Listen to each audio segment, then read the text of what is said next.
In today's video, we're going to be going over Myth's iRacing driving. In case you don't know Myth, he's a very famous Twitch streamer who is more commonly known for his Fortnite content, but he just got into iRacing and is struggling a little bit. So in today's video, we're going to be coaching him, looking at his driving, seeing where he can improve, and hopefully make that experience more enjoyable. In case you're new here, my name's Connor Bell. I'm a professional racing driver along with being a racing coach. Let's get into his driving and see where he can improve. Let me tell you, boys, this shit is not easy.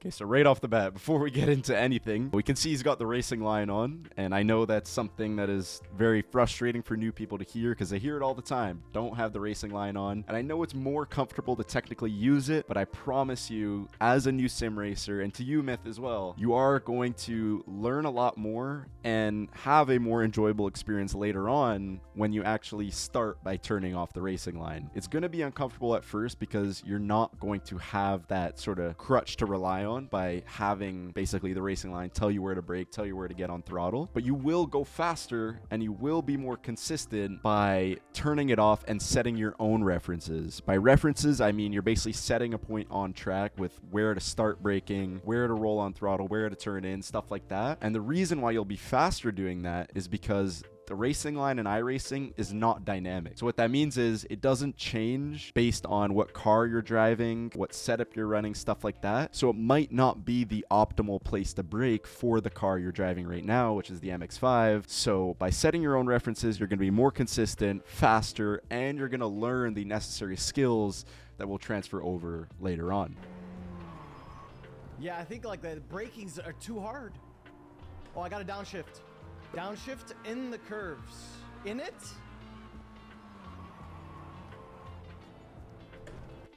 Okay, moving on to the next thing. If we look at Myth's brake trace here, right there in the bottom left, you can see he's almost treating the brake kind of like an on-off switch. You know, in a car like this, it does have an ABS system, which means no matter how hard you push the brake, you're never going to lock up the tires, which is great. It's a good safety feature, but it's actually not the fastest way to drive the car.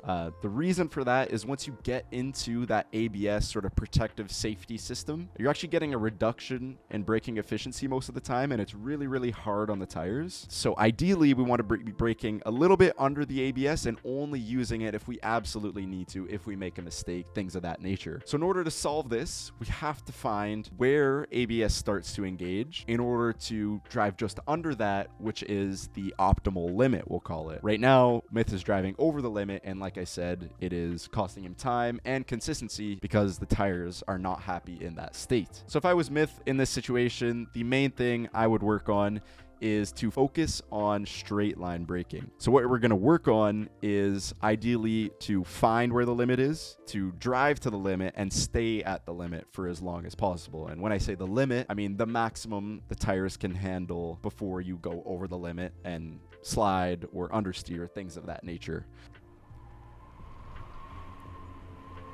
Oh, that was good. My this churn, I come in too fast every time. I could already see myself really liking this. Clear. Don't cross the white line. Heard? So wait, could my pit guy hear me? Like, can I talk to him? Yo, Jim. Jim, can you? There is actually an application that sounds very similar, does very similar things, and even a little bit more, and allows you to ask questions to it, and it will reply. It's called Crew Chief. I'll put a link in the description, so check it out when you can. All right, I'm getting it a little bit more now. Left side. Clear left.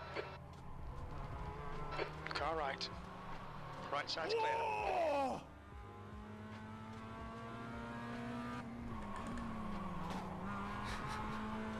So in that situation, you know, it's great that he's getting, you know, confident, passing cars, battling cars, stuff like that. There is one rule, though, I would say when it comes to racing side by side as the inside car. The only responsibility of the inside car is to make your apex. And I mean, get the car slowed down enough to the most inner portion of the corner, because, you know, that is what's optimal for you as a racing driver. You want to make the corner as least of an arc as possible, as least of an amount of radius. And by getting to the most inner portion of the corner, the apex, that is what is fastest for you. So the reason why that's your only responsibility is because the other car in the battle is essentially assuming that you on the inside are doing what is in the best interest of your own race. What would be in your best interest is passing the car, right? And to pass the car, to give yourself the highest probability of passing the outside car, it would be to make your apex. Not a big deal though. He's learning and it's only practice here, so we can't blame him too much for it.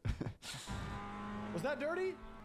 Wait, where is the A little bit, but it's all good. I don't know where the pit is. I think white lines just mean you could just lift. Just lift? Lift, lift.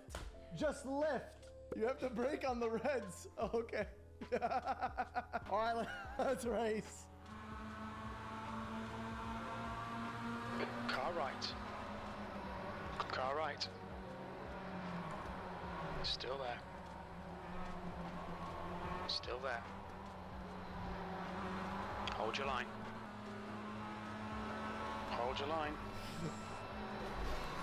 He's still there. Clear right. E11. Just cut the track. In that case, just a fairly simple one. Just didn't quite leave enough room on the right side. The one thing that is difficult in the sim is kind of judging how wide your car is. So in that case, you know, I guess the right side of the car of Myth's car stuck out more than he thought it would. Yeah, just have to leave a little bit more room, at least, you know, a bare minimum of, I'm going to say, a car width and a quarter to the right side white line. That way there's a little bit of headroom for that outside car to make a mistake, or for Myth to make a mistake.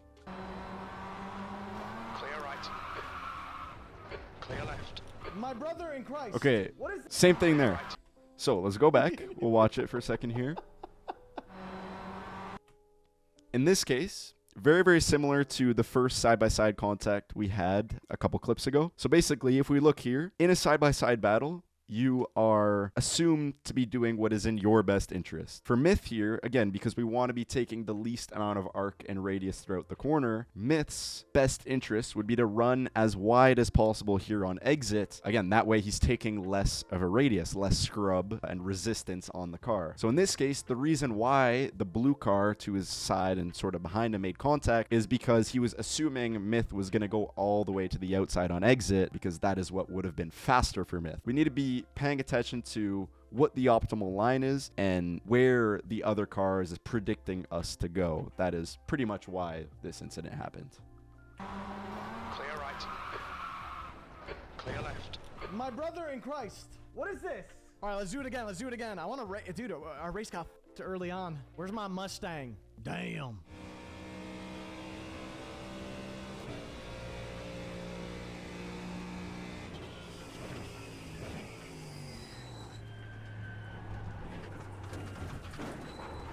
Car right. Clear right. I want to go back to Mazda. Box now. I don't want to cut off Myth too much here, but that is a really good point. It's very easy as a rookie to want to jump to faster cars right away, but a lot of the times it's actually better for your development to stay in a slower car, really master it, get a good feel for the limit, how to get there, develop all your systems, so when you go to a faster car, you're much better prepared. Let's go back to the Mazda. Good idea.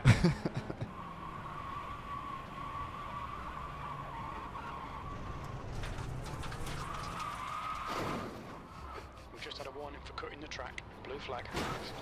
Horseshoe. Looks like it's...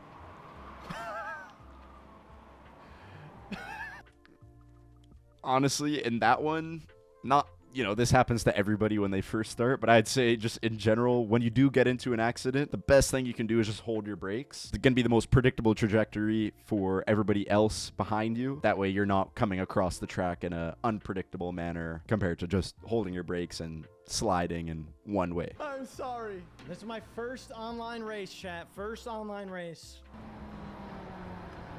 Still there. Clear left. Left side. Clear left. Incident in turn 3. We think it might be Antonio. Yellow flag.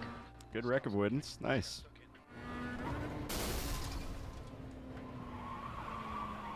Unfortunately, in the MX-5, there's no downshift protection, so it is pretty easy to do that when you're starting. But the driving was actually looking a lot better right before that.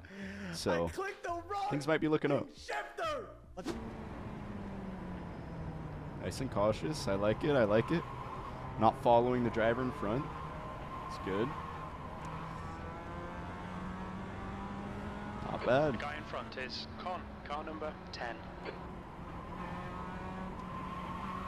Good correction there. You see, Myth noticed he was understeering. Basically, the car wasn't turning as much as he wanted it to on exit, and he lifted off of the throttle to be able to point the car back towards the track. And then once he was safely going to make it on exit, he rolled back on the throttle. My tires are cooked.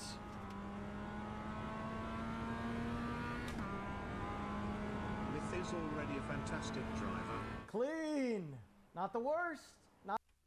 Honestly, he's right. Not the worst. That was actually some pretty decent driving there at the end for sure. For a first timer on the first day of iRacing, I've definitely seen worse. So really well done to Myth there. He obviously learned throughout that first day and perfected his driving a little bit more. I'd say the main two things to work on are continue driving without the racing line, work on setting references yourself, finding objects around the track to set as basically your checkpoint with when you start rolling on the brakes. Also, probably more importantly, is start experimenting and finding where the limit is with the car. So again, the limit means simply how much load the tires can handle. The limit is a good thing. We want to be there as much as possible. So the way to do that is start by finding what over the limit is, try and identify when you're in the ABS system in the MX-5, and then slowly dial down until you're getting maximum braking efficiency at the limit, and connect that to a feeling you're getting so you can repeat that exact amount of limit every time you go around that corner and throughout the lap. Ideally in iRacing, the easiest way to stay at the limit is by listening to the tire sound. So I would recommend lowering your engine sound in game, cranking up the tire sound as much as possible, and essentially trying to activate that medium pitch scrub sound for as long as possible throughout every corner. If you guys are also new to iRacing, I recommend checking out my channel. I have lots of free coaching advice, and in the description below there is a link to book a one-on-one coaching session with me. Thank you guys for watching. We'll see you in the next one.